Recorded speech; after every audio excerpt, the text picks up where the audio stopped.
In this video, I'm going to show you how to get more life out of this clutch.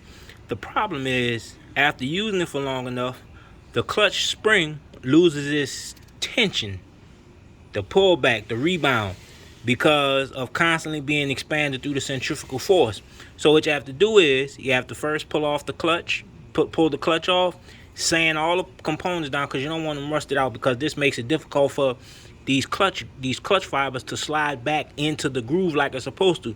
See, this clutch is not supposed to be sticking out like that. It's supposed to slide in and sit behind this. That's why you have these grooves in here for the clutch to sit in there.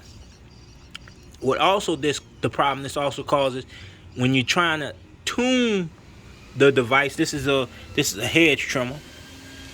What makes it difficult to tune is because when you're tuning it to idle low, where the clutch is not supposed to be engaging, due to the fact that it's stuck out, it'll keep contact with the clutch drum.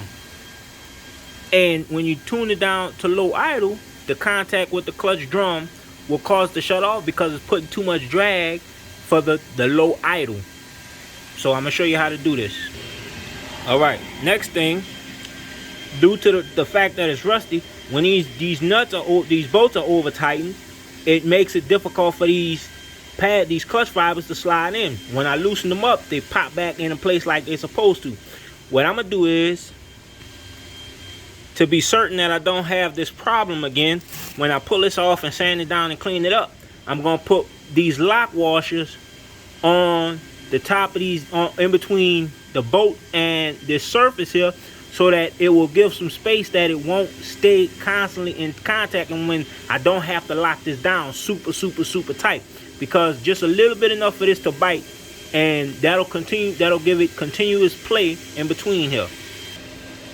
See, once I pull it off, they have a washer right here that's supposed to give it some play.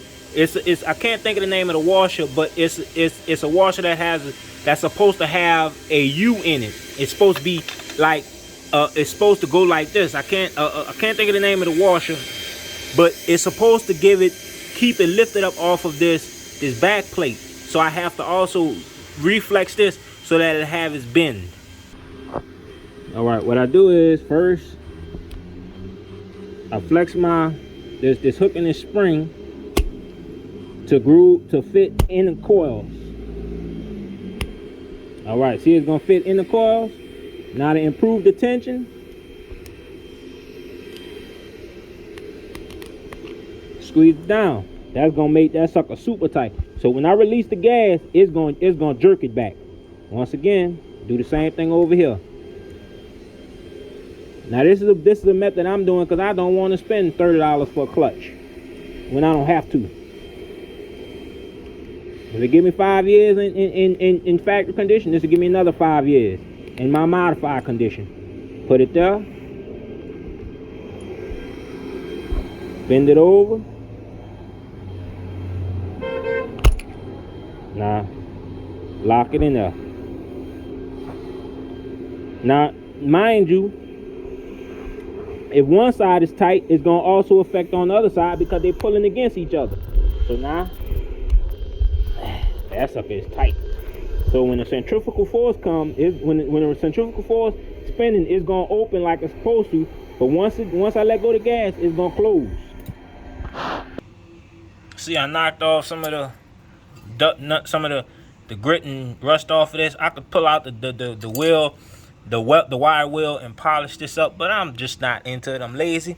I just got done trimming the tree today, and that takes time and energy, a lot of energy, trimming the trees and doing bushes and all that. So, but yeah, so I'll show you what it look like when it's done. See, this is what the wave washer look like. I think it's a wave washer, I'm not exactly sure, but this is what it looks like. See, it don't have the wave in it. It's flattened out. All I'm gonna do is flex it and put some more bend in it. See, I put the wave back into it. Now that's the 2 lock washers I added, so I don't have to lock it down, hammer down tight. I put it down tight enough so that those will bite and keep these in place, and they don't work their way out. And I flex this plate off of the fibers just enough so that they slide real easy when it's time to close back in. And if you notice now, you'll see that the spring now has gaps in between because it's pulling. It's under complete tension now. So that's my 5 minutes.